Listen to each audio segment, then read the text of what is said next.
Warning: the following video contains explicit language, which may be offensive to some viewers or inappropriate for children. The content within this video is intended for mature audiences only.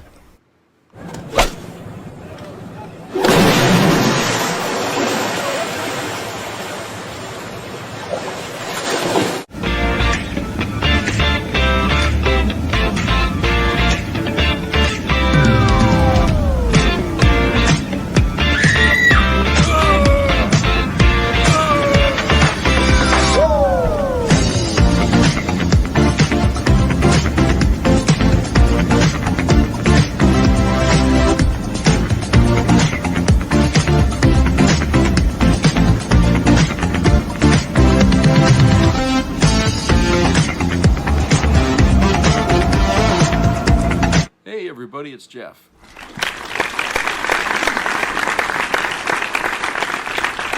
Everybody's having a good Monday. Really nice weather here today in Maine, sunny and warm too. I mean, it's like in the low 60s today, and everybody's out walking around in shorts and out with the kids and walking their dogs and everything. It's good, we all need the sun, and it helps when we expose ourselves to it a little bit.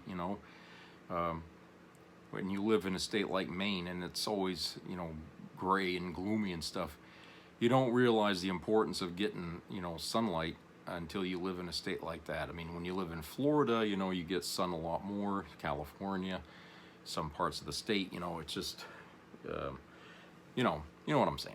So it's very good for people to get sunlight. So let's go to a topic here. So apparently Trump was on 60 Minutes Sunday, which is very, very odd that he would jump to 60 Minutes the day after somebody supposedly tried to kill him. He runs to 60 Minutes. But, I'm sure that if Trump calls up 60 Minutes, says, I want an interview, he's going to get one. But isn't that like, the hen going into the fox pen? I mean, Christ, he doesn't like the press, and he especially don't like CBS. Unless things have changed, which, some would say they have. But he shows up on CBS to do a little interview, and it kind of blew up in his face. So I didn't watch it. I haven't ran across anybody that did either, so I don't know how many people even know about this fucking story here. But it says, America's wannabe dictator excoriated 60 Minutes correspondent Norah O'Donnell for simply doing her job and reading a snippet of the White House Correspondents' Dinner shooter's manifesto on air, which she rightly characterized as a, quote, stunning thing to read, unquote. Quote, in it, he writes, administrative officials, they are targets. He also wrote this, I am no longer willing to permit a pedophile, rapist, and traitor to coat my hands with his crimes. And she asked Trump, well, what's your reaction to that? Well, he got pissed, obviously. Trump said, and I quote, well, I was waiting for you to read that because I knew you would, because you're horrible people. Horrible people. Yeah, he did write that. I am not a rapist. I didn't rape anybody, unquote. Adding a moment later, quote, excuse me, I am not a pedophile, unquote. It really pressed some buttons, didn't it? If you're the president of the United States and you have to go on national television less than a day after another attempt on your life and insist you've never raped children, perhaps you've made some problematic choices along the way. Yeah. And the thing is like, what I've been saying to people on here for weeks now, okay, that if you're a MAGA supporter, if you're in Trump's camp, that means you've got to overlook the things that he's done. You've got to overlook the fact that he raped a woman, groped women, okay, had sex with underage girls with Jeffrey Epstein, okay? That's not in dispute. That happened, okay? There's witnesses that have attested to that. And there's also women out there who have come forward to say that, yeah, he treated them inappropriately. And given what we know so far about Jeffrey Epstein, which no one really wants to argue the case on that, okay, but they'll argue against Trump being, a criminal, everybody agrees that Epstein was a piece of shit. So if a guy like Trump is hanging around with a piece of shit for as many years as he had, what do you think that means? Okay, he's hanging around the same circles as that son of a bitch was, and he was probably involved in it. And the fact that so many people are out there trying very hard to keep their names clear says that this was a big fucking scandal that was happening right under everyone's noses in this country. While the police are out there trying to find kidnapped girls, they never in all that time really stumbled onto that fucking network of sex trafficking. Okay, they got bits and pieces that there was one going on, but they had no idea how high up the ranks that went. And only when Jeffrey Epstein's shit got exposed did we start to realize the scope of how far this went. And then all of a sudden, people around the world, their names are being brought up. A lot of celebrity names are being brought up. Okay. And then we got a really big picture here of what's been going on. And now, with Trump constantly trying to defend himself against people, accusing him of things, it's beginning to sound like an old record, to be honest. If he's innocent, why hasn't he brought out anything to prove his innocence? Why is it just we're supposed to take his word for it, when everything that he's ever said in the last 10 years was nothing but a fucking lie? Everything. He hasn't said the truth about one fucking thing. Not one. Okay? He lied all the fucking time he spoke on the cameras. So, when we press him on a capital crime that he is probably involved in, of course he's gonna lie. It's so easy to him to lie. So, getting on 60 Minutes and expecting softball questions from, what's her name there? O'Donnell. And expecting, that they were just going to let him skate through this when they read that manifesto, that the supposed shooter had. Hey, people are going to want to know. People are going to want to know. And he don't like it. He can call her hateful or whatever he wants to call her, okay? This is the reason why I was saying it's very odd that he went to CBS for a fucking interview, okay? Because he hates that network. Of course, he don't like any network, really, if it ain't Fox. And sometimes he's even attacked Fox. But most of the time, it's these other stations, CNN, ABC, whatever. But I like I said, less than a day after that fucking shit happened at that dinner, he's on CBS's 60 Minutes. That was like, what? He's actually going to the press this time when he's always trying to kick him out of every event. No, obviously, he knew that was, he said it himself. I knew he was going to read that. That's why he went there, because he wanted to rebuke the fucking manifesto with a letter. He wanted to rebuke it because he's so afraid that shit's going to get around and keep things going while he's over there trying to start a distracting war in Iraq. Okay, this happens and we get this letter, and that's like, okay, now our focus is back on that, and he didn't like it. And he didn't like 60 Minutes bringing it back on that, but he knew they were going to read it and ask him his reaction to it. So if he knew that, why did he go to put himself in the lion's den? Why? Okay? What the hell made him think that they were just going to let him skate on that? Again, I know I said in the last video, I have my doubts that it was actually a legitimate fucking attempt to kill him. Because he ran through the fucking security checkpoints, past Secret Service, past all the fucking cops, whatever, and makes it as far as he did, and all he did was tackle him to the ground? Okay? It's like what I read a comment saying, you know, somebody probably knew this fucking guy was going to do this or something, and they said, let's let him do it because we can capitalize on the event. We just won't let him get anywhere near where he can shoot Trump. We could stop him. But we'll have it all on camera, okay? And you know what I'm saying? I mean, I know it sounds like ridiculous conspiracy theories, okay? But until Donald Trump became president, ridiculous conspiracy theories seem to add up to something that isn't so ridiculous. Because Trump, he spends his whole fucking time grifting us. Remember, he used to be associated with fucking wrestling. And what is wrestling? What the fuck is wrestling? It's all manufactured, right? The fights aren't real. The arguments are not real.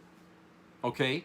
That's all it is. It's stage performance. Well, he's been hanging around that fucking area of our country for so long. I mean, he's learned a few things about how to get the crowd to stand and applaud and he's learned a lot about that. Okay? So this is not something that's outside his ability to do. Now that he's president, he could do this on a big fucking scale now because he's got the resource. He's got the means, he's got the influence, he's got everything he needs at his fingertips to create the illusion of chaos and people trying to kill him. Okay? Just to garner sympathy. Just to turn around and say, okay, our country's not safe, so I'm going to crack down on privacy again in this country. I'm going to take away more rights. Okay? And, you know, now that this is the midterm year, you know, I told you, the closer we get to it, you know, you're going to see a lot more strange events, you know, Stranger Things, as they say in the HBO. Okay, you're going to see a lot more crazy things happening because they don't want this midterms to happen. They don't want it. They don't want this to happen. The Republicans are sweating bullets right now because they are losing small races in the country, all over the country. They have not taken any taken any seats away from Democrats. They haven't. So it's very clear to anybody who cares to know the truth that there's a big blue wave coming this November, and that's going to suck all the power, well, not all of it, but a lot of it, away from Trump if it happens. Now, do you think he's going to allow that to happen? I don't. I honestly don't think he will. I don't care what anybody says. Okay? And I don't care about what Democrats say that they can stop it. No. He's going to ignore the rule of law like he always has, and I really feel that he's going to exert some sort of executive power that has never been done in this country before and declare a state of war or some kind of emergency where, we'll all be living basically, under a fucking police state, as it were. That's what we're going to be living under by the end of the year. Because he's not going to, I don't think he's going to allow it. Maybe there's a 2% chance that the midterms will happen, okay? And if they do, they're going to have it rigged somehow so the Republicans don't lose as bad. But they're still going to lose enough. Because there's only like one seat between a majority and a minority party for the Republicans. They lose the one seat and, they're fucked. So, they'll probably try to cheat, okay? But people are going to be looking for that, aren't they?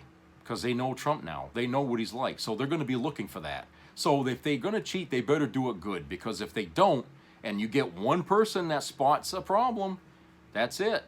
The game is up. But, I just feel like there's not any chance at all that we're going to actually have midterms. I will be surprised if we have them, but I won't be surprised if all of a sudden we see a lot of these weird things that occurred during the election, like ballots missing or miscounts or this or that. You know what I'm saying? I won't be surprised to hear about things like that afterwards, because this is going to be such a critical election, midterm election, more important than any we've had in my lifetime, I think, because this is going to decide it. If we get 2 more years of Nazi Trump or we get a lukewarm Nazi Trump, depending on how that shakes down. So that's what I'm looking at. Okay, and this other little quick update about Pam Bondi. Unfortunately for her, her firing doesn't spare her from the House Oversight Committee. They want to talk to her. They gave her a subpoena. And while she tried to, wiggle her way out of it from testifying about her role in the cover-up of the Epstein files, Representative Robert Garcia has made it clear that she has left them with quote-unquote no choice but to be held in contempt if she doesn't obey the subpoena. Okay? So, just because Trump cut her off, whether it was willingly or unwillingly, she still has to answer for shit. She broke the law, and she's got to answer for it. Okay? Now, how much useful information they're going to get out of her, I don't know. I really don't know. If she's been lying all this time, she's going to continue to lie, and we won't learn a thing. But if they ever found out that under a subpoena or in a testimony that she lied, then they can nail her on that. So, hopefully they got some stuff in hand when they question her, and she comes back with an answer that ain't truthful. They got the evidence right in hand to say that was a lie. You lied. We have it right here. Okay? And, she might think she's clever enough to be able to dodge this bullet. My advice to her is, well, you don't have to be loyal to Trump anymore unless you sign some kind of a fucking agreement with him. You can come forward now and tell us everything. Okay? You can tell us everything. And that might clear your name a little bit. Okay? And I would, if I was in her shoes, I would try to save myself rather than go down with the sinking ship. She's not part of the White House.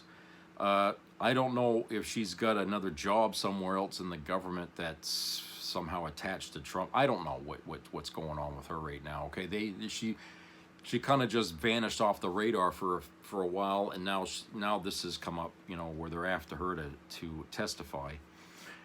And my guess is, look, Trump's already gotten rid of you. What have you got? What more do you have to lose now? You might as well say the truth. You might as well say the truth. So, I mean, yeah, I know it comes after the lies. She should have been telling the truth all along. But if the best we can get out of her is the truth after the fact, then let's hear the truth anyway.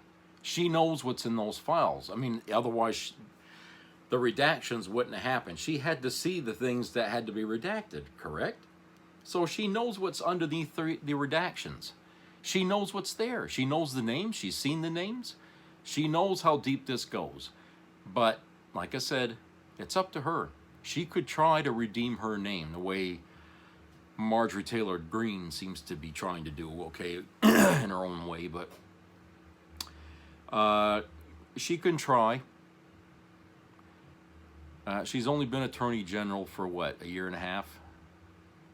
I guess. Wasn't that long. So, with those 2 years under her belt of disaster, she could spend the rest of the time trying to redeem herself, and it might make up for some of it, okay?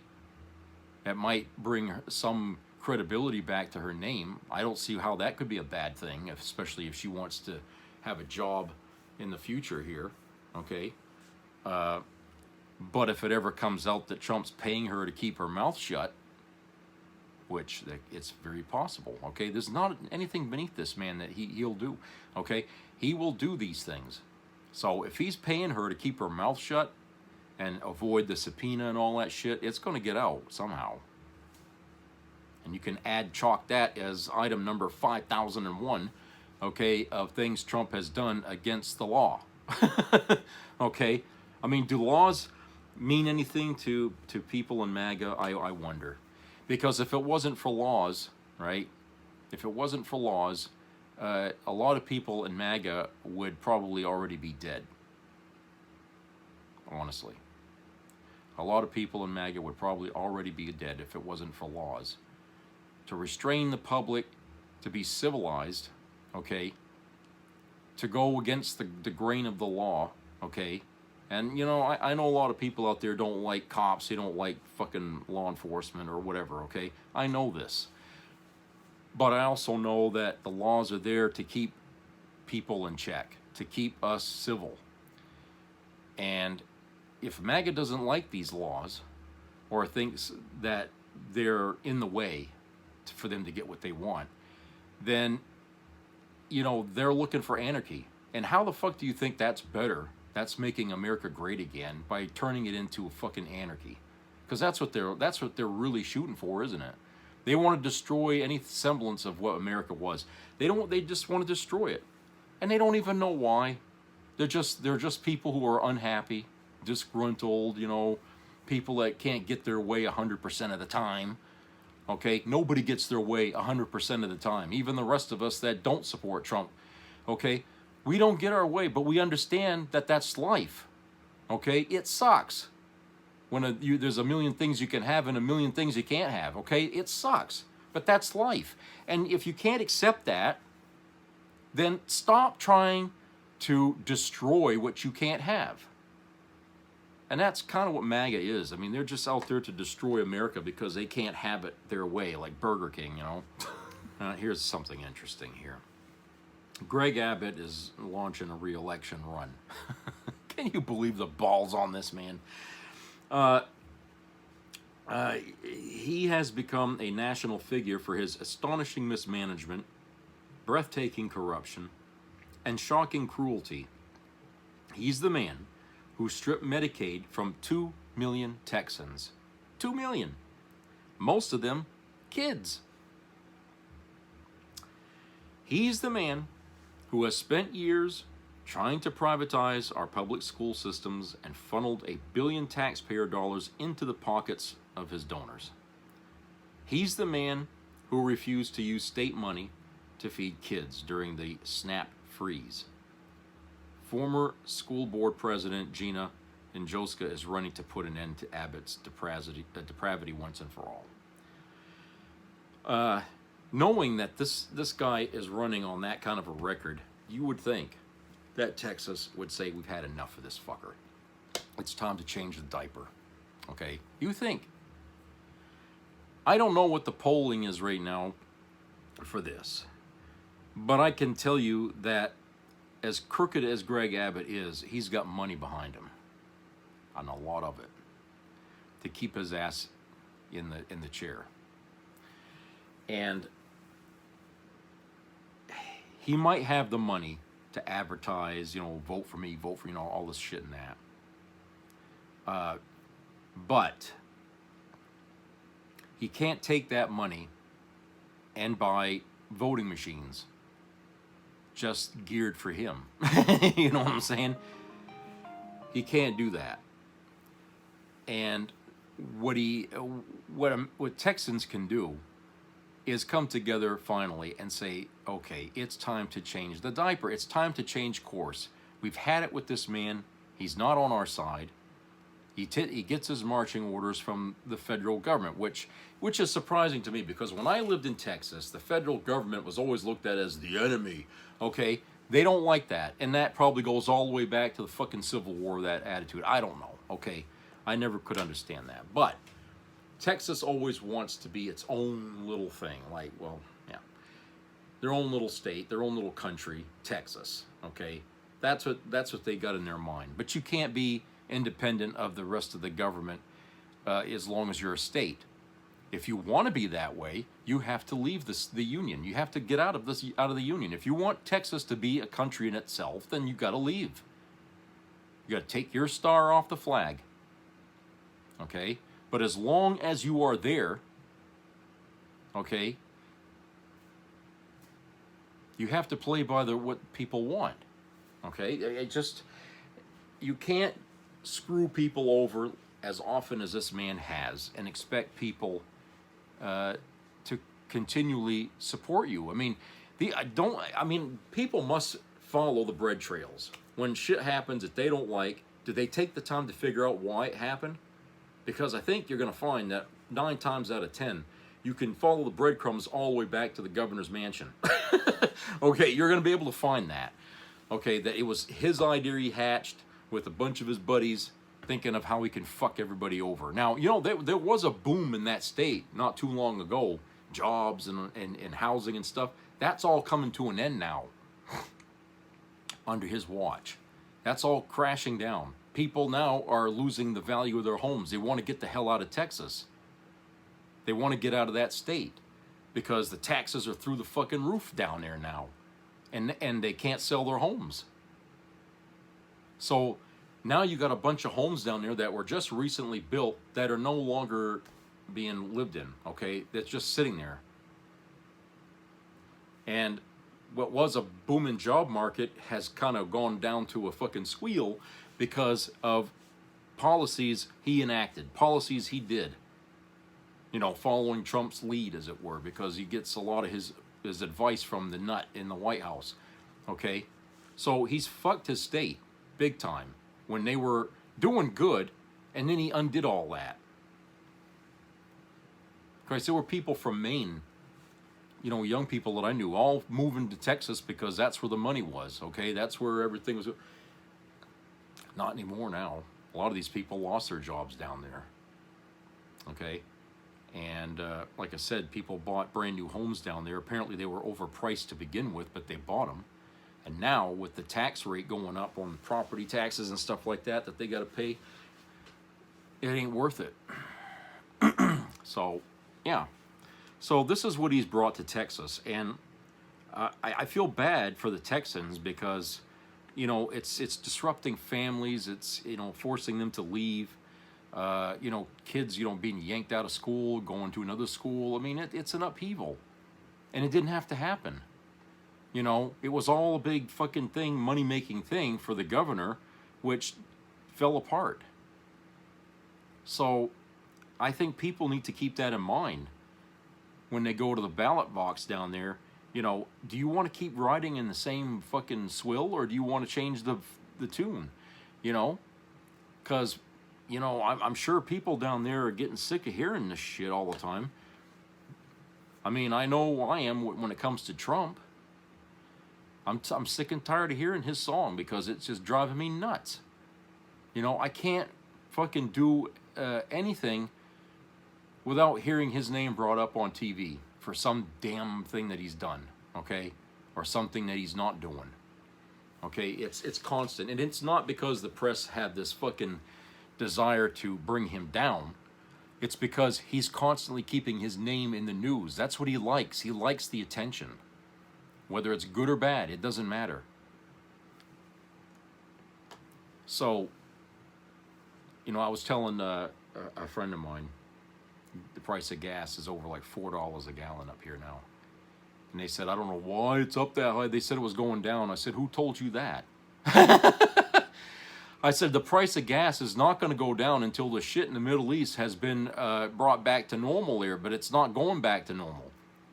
Trump has got our military blocking the Strait of Hormuz now, and that's not making our gas prices go down. Just because we are now controlling it doesn't mean our gas prices are going to go down. They're still up because we're stopping ships from going around selling their oil to different countries.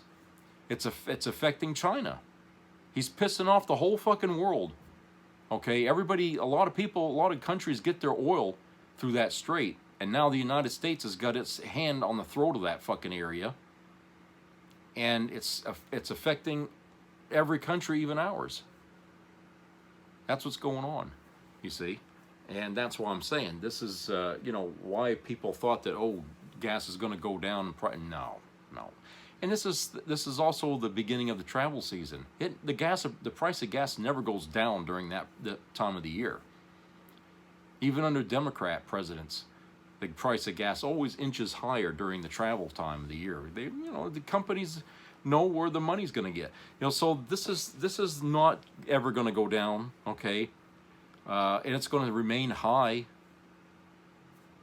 probably right up until winter. I mean, I don't know. It's not going to go down. I mean, people, you might as well get used to paying $4 or something or even more a gallon for gas for the remainder of the year, because that's not going to change.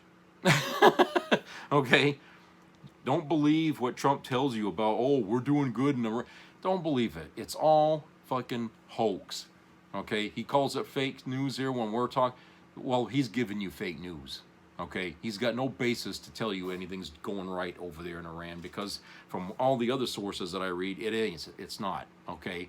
things are still volatile. A wave of more violence can occur at any moment. Nobody's talking peace. You know, Israel don't want peace. Iran doesn't want peace. They're still gunning for another war. Okay? So whatever he's telling you that, oh, Iran is weak and don't believe it. Okay? It ain't gonna stop, because this is a fanatical war on both sides, and we're right in the middle of it. So that's not gonna stop. That's not gonna stop. The only way it's gonna stop is when we unilaterally just say, we're out of it.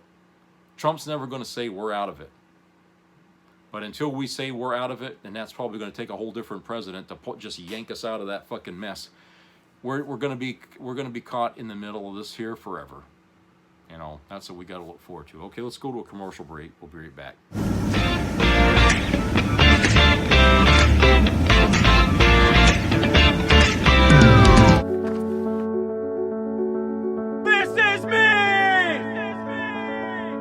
I'm Alex Curtis, I'm a lobsterman in Maine, and this is me. I'm Roxy Sugar, and this is me. I'm Eric Hopkins, I'm an artist, and this is me. This is me. Me. This is me. This is me. At the end of the journey, the main thing is you, original.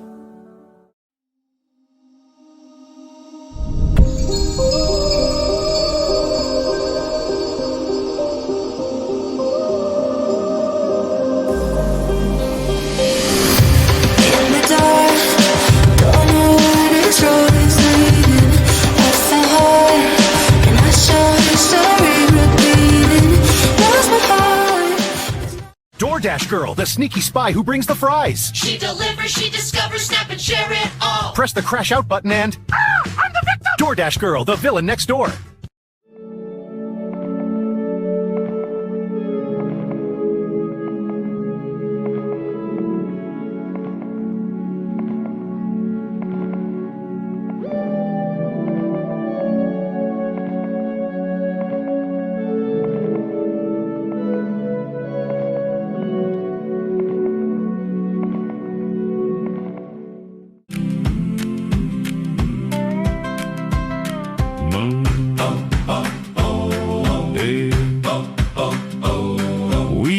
Pack the fairgrounds trucks in every lane. Now it's empty folding chairs and we know who to blame. More booze than cheers every time he speaks. Got roasted by my grandma with a meme last week. We'd rollin' loud, red hats on tight. Now we keep 'em in the glove box out of sight. We used to feel like rebels, loud and sure. Now the whole thing just feels insecure. We bought every word, every promise, every roar. Now we're looking at each other like, what we do that for? It ain't fun being MAGA no more. Feels like we're the punchline and nothing more. Gas is through the roof, milk is higher at the store. We were told just wait, we're still waiting for more. It ain't pride, it ain't power, it's a drag, it's a chore. Even diehards ain't so diehard anymore. We were loud, we were certain, we came back for more. Now it ain't fun being MAGA no more. The man's on stage talking, wild eyes drifting away. Picks a fight with the Pope like it's just another day. Throws a jab at Jesus, calls it strategy. Turns a Sunday sermon into blasphemy. JD gives us the creeps every time he speaks. We'd all sleep better if he just resigned next week. Tucker switched lanes, Candace too. Even Fox News changed tone. Now what do we do? We used to quote the talking points like gospel truth. Now we're Googling headlines just to see the proof. It ain't fun being MAGA no more. Feels like cheering for a team that can't score. Prices up, patience down to the floor. Every promise sounds like one we've heard before. It ain't bold, it ain't brave, it's a mess, it's a war. Half the crowd's just heading for the door. We were loud, we were certain, we were right to the core. Now it ain't fun being MAGA no more. Oh, lost my job, lost my plan, lost my care, but hey, we own the lib, so I guess that's fair. Kid got measles, didn't see that one coming. Turns out Facebook threads don't count for nothing. ICE took our landscaper, said he can't stay. Turns out he was born right here in LA. Still no Epstein list, still nothing to enthrall. I guess release soon meant never at all. The Truth Social posts that are clearly not true. Every week there's another one we can't defend or excuse. The vibes went bad, yeah, the shine wore thin, and the group chats died when the doubt crept in. Missed our flight, stuck in TSA all day. Watched our Disney vacation just taxi away. We'd laugh it off, but it don't feel right. Kinda hard to cheer when you're losing the fight. It ain't fun being MAGA no more. Feels like knocking on a closed and bolted door. We believed every chant, every line, every roar. Now we're not so sure what we believed it for. It ain't loud, it ain't proud, it's a sigh, it's a chore. Can't bring ourselves to wear the red hats anymore. Once we were loud, we were yelling, lock up a few more. And now it ain't fun being MAGA no more. No, it ain't fun being MAGA no more. Hey!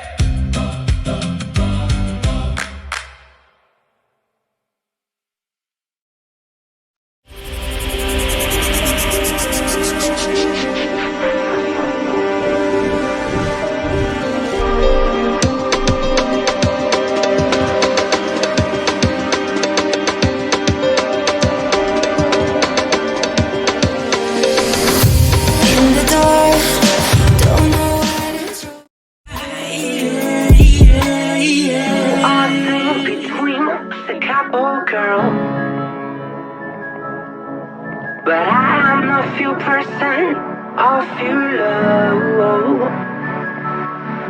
So I believe in you when you said you had love.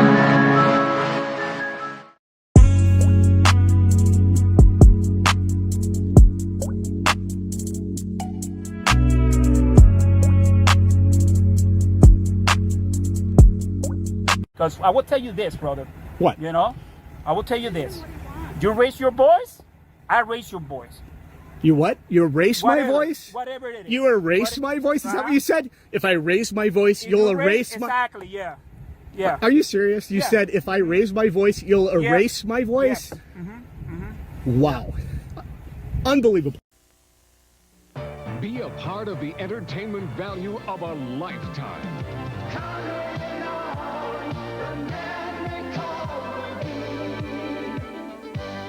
I loved it. It was the best performance I've seen in a lifetime. I loved the show. I liked it very much. He's a very entertaining man. It's well worth the money. Now appearing in Charlottetown, coming to Halifax November 6th to the 18th, and St. John November 20th through the 26th.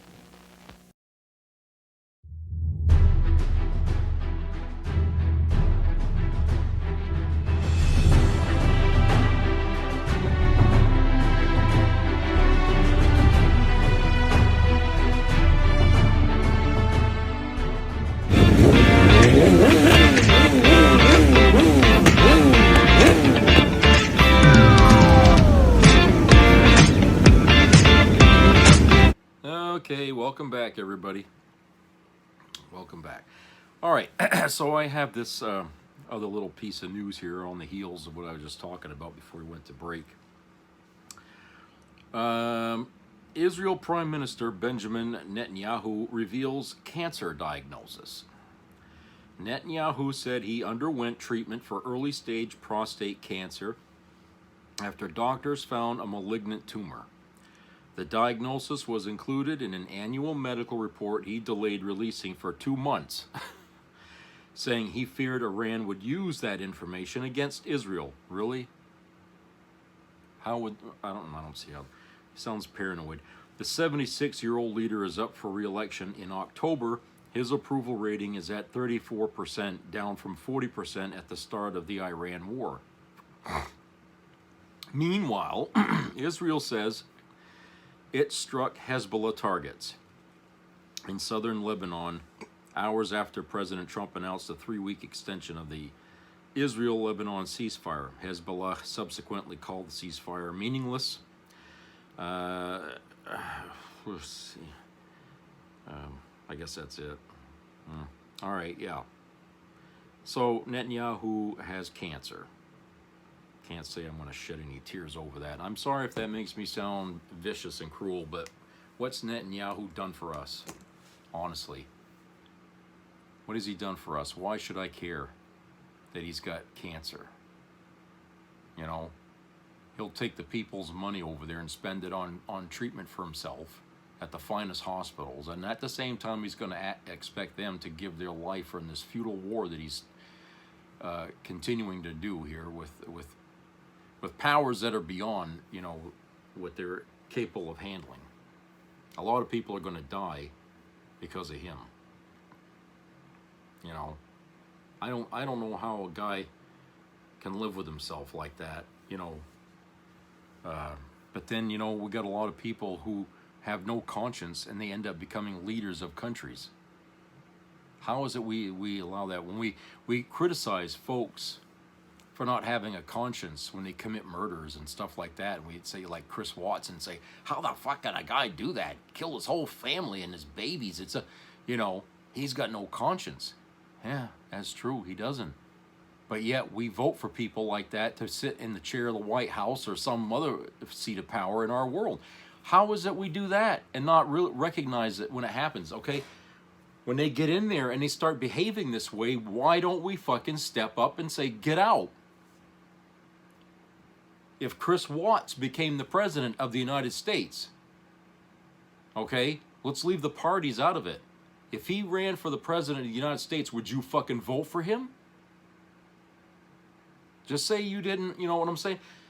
Because essentially, that's what we did with Donald Trump. We knew he was a criminal. He was already a criminal and not qualified to run for the presidency from the shit that he had already done. Not when he was president before, but before when he was just, you know, a business or a pseudo businessman, okay? Already had a record of evading tax laws and all kinds of shit. And then this goddamn, when he was, got people to riot on the Capitol, okay, he was already disqualified according to the rules set in our Constitution. By creed, he shouldn't have run. But he ran anyway, and people voted for him. So that's like saying, okay, so if Chris Watts was a Republican, and he ran for president, and they didn't like the other side, they'd vote for him. You know, they'd vote for the devil. And it's like, why do we always do that in this country? Why do we always seem to lean towards the worst of the two choices? Okay? Do you honestly believe Kamala Harris could be worse than Donald Trump? Do you really believe that? I don't think, honestly, you could say that you do. Even if you're a Republican, even if you are misogynistic, even if you don't like black people, I don't think you could actually say that with a straight face, that you think Kamala Harris could have been a worse president than Donald Trump. I don't think that. Not in a bit. So that tells you right there that you fucked up. That you voted for him for reasons that had nothing to do with policy, with what he was telling you he was going to do.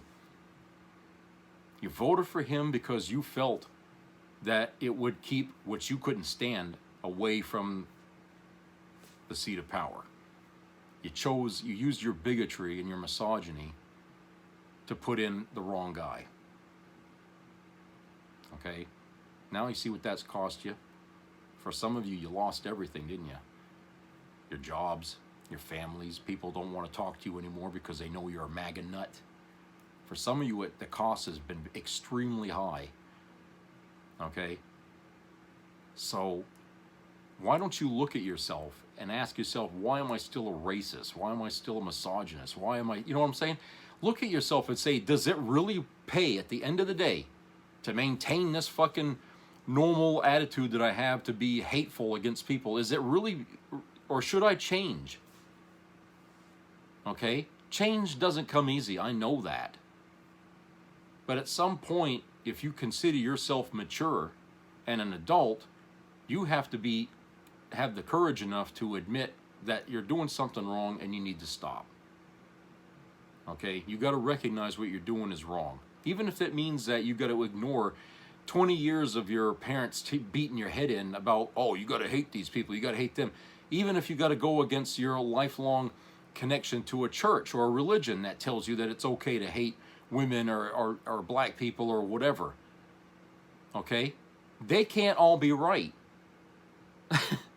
Because look what going their way has done to the country. God's not leading these people to do that. Man is. Man is leading the way to do these things. That doesn't come from on high. Okay? God's smarter than that. Because he doesn't look at us by our skin color. You know? He looks at who we are underneath. Are we righteous? Are we good? Do we help others? Do we live a civilized life? I mean, that's what he's looking at us for. He wants to see the best of us. He don't want to see the worst. He doesn't want to see people killing each other. He's not supporting fucking wars like this. I don't care what Israel or Netanyahu or anybody says. That religious war has not been sanctioned by any superpower in that they deem to be God. Okay? That's not what it is. That's man's flaws coming out in violence. Because we can't, or we refuse to try any other way to resolve our differences. We keep going back to war. You know?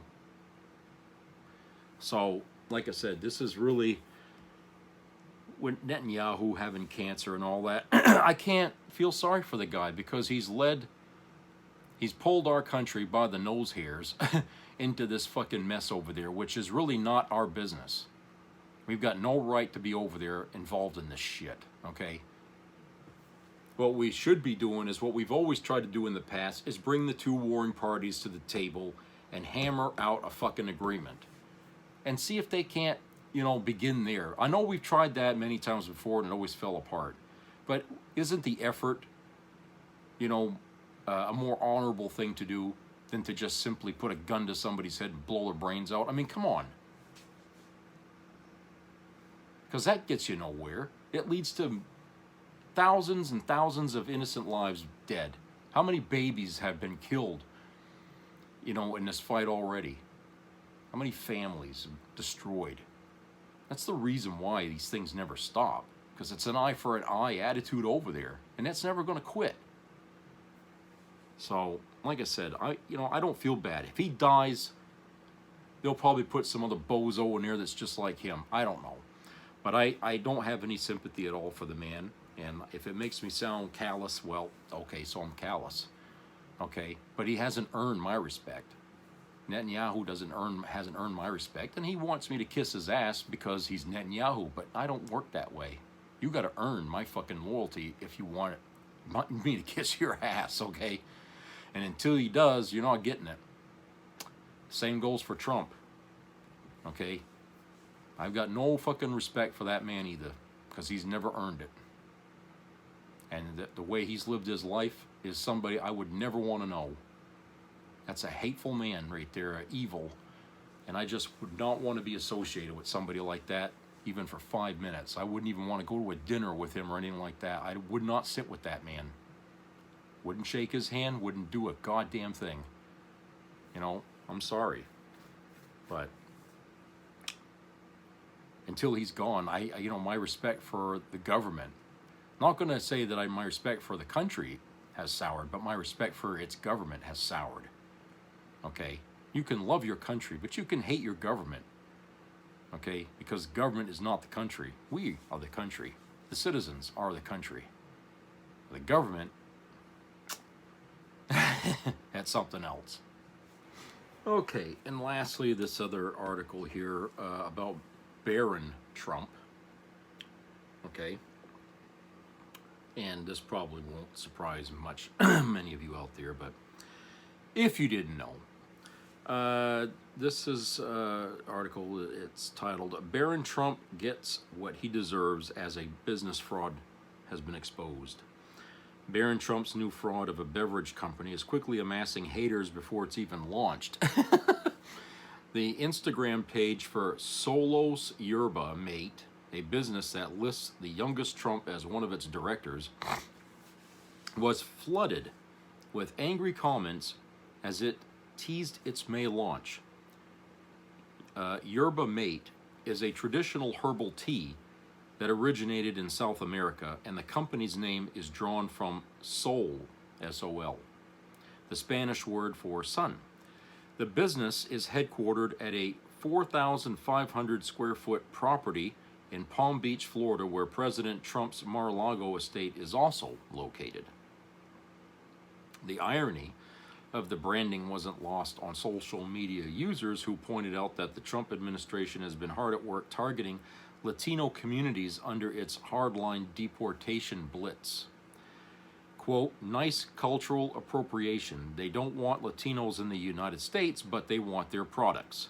Buy yerba from Latin American countries and do this beverage the natural way, unquote, one user wrote. Quote, funny the name is Solos, Spanish words. Given Daddy Cheetos' policies, shouldn't this be called ice or white or something? And another comment, quote, oh wow, a family tied to anti-Latino rhetoric profiting off something deeply rooted in indigenous Guarani, Paraguayan, and South American culture. Yeah, no. Yerba Mate carries real history and survival and shouldn't be sold by the son of the man who loathes Latinos, unquote. This comes as rumors of Barron's possible insider trading have surged amid the growing of prediction markets. Betting sites that allow people to gamble on everything from election outcomes to sports, games, and foreign relations. So, yeah. Barron Trump, following in his daddy's footsteps. Do you suppose, I'm just going to throw this out there for all of you guys to think about. Do you suppose any one of these kids that he's got there are going to try one day to be involved in government the way Trump is, try to go into the presidency? I certainly hope not. I certainly hope not. I really hope that everybody here has learned something about the family name. Okay? Now, I know not all the Trumps are bad. There's Mary Trump, who's opposed to what her uncle's been doing. Okay? But as far as the rest of the family goes, I can't see that their name means anything good now anymore. Okay? Mary Trump may be the last chance that they have at redeeming the family name. But if Trump makes things so miserable in this country, I can't see how anybody would ever want to see. I mean, it's the opposite of the Kennedys. Okay? John F. Kennedy was such a beloved president that any one of his brothers, could sail into seats of power just on the fact that they were related. They were brothers to John F. Kennedy. But in this situation, we're looking at the reverse. Because anybody that would say that, yeah, we need to put another Trump back in the White House is so fucking anti-American, it's awful. You wouldn't want to be around somebody like that. Because their objective is not to make America great again. It's to destroy it from within. Okay? And so I hope people have learned something about this family and understand that they are a family of selfish grifters.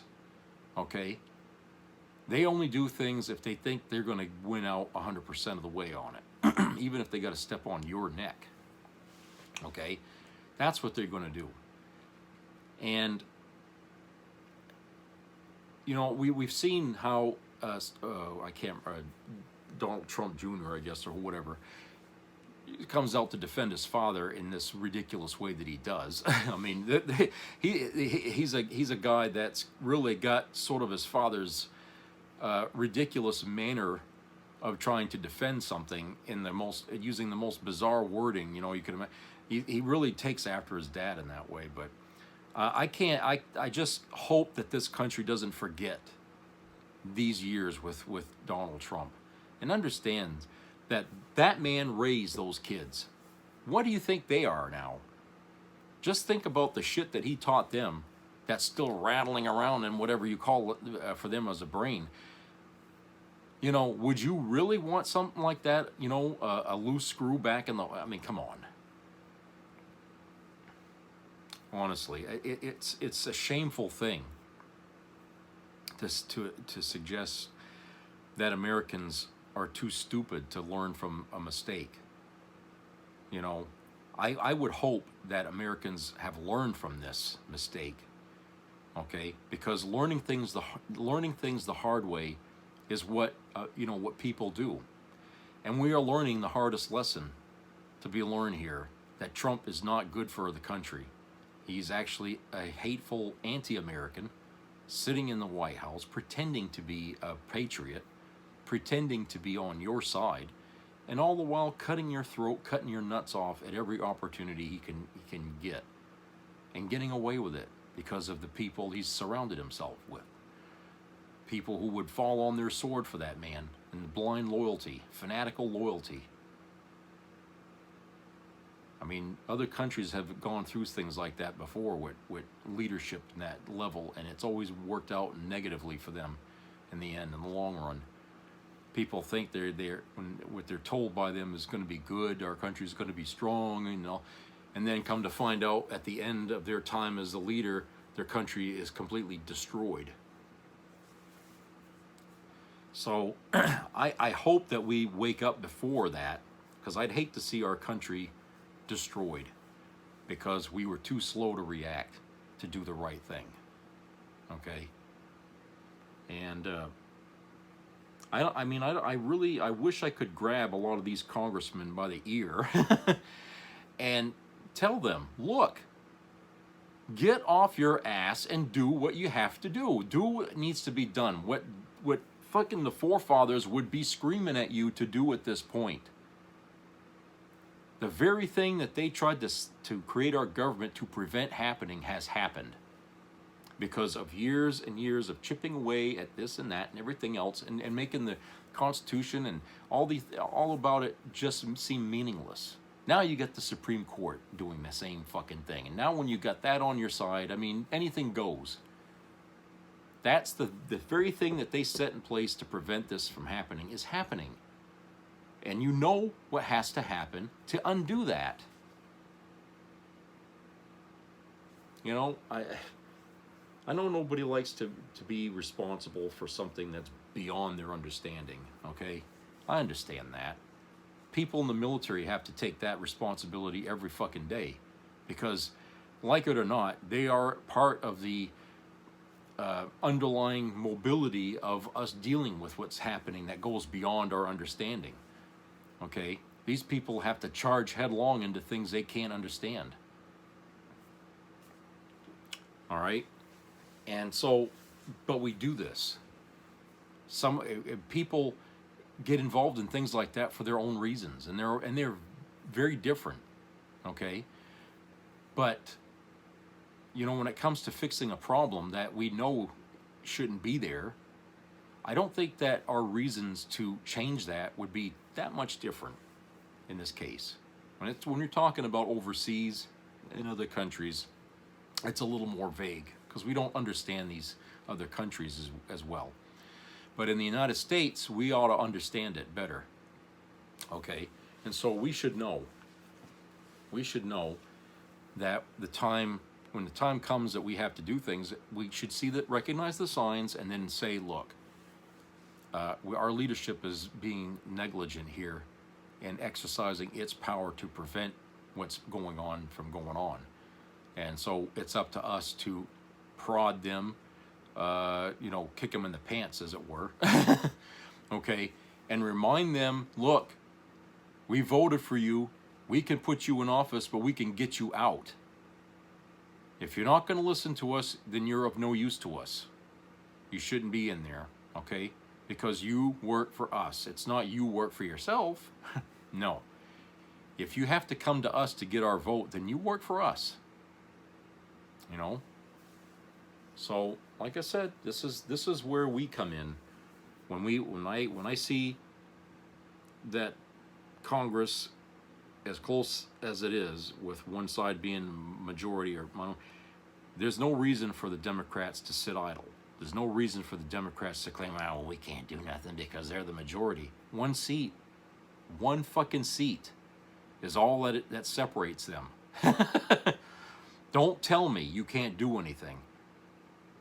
The Republicans have had more gap between just your one seat, and they were able to do all kinds of things as a minority party in the past. So don't tell me, don't try to convince me that you guys' hands are tied.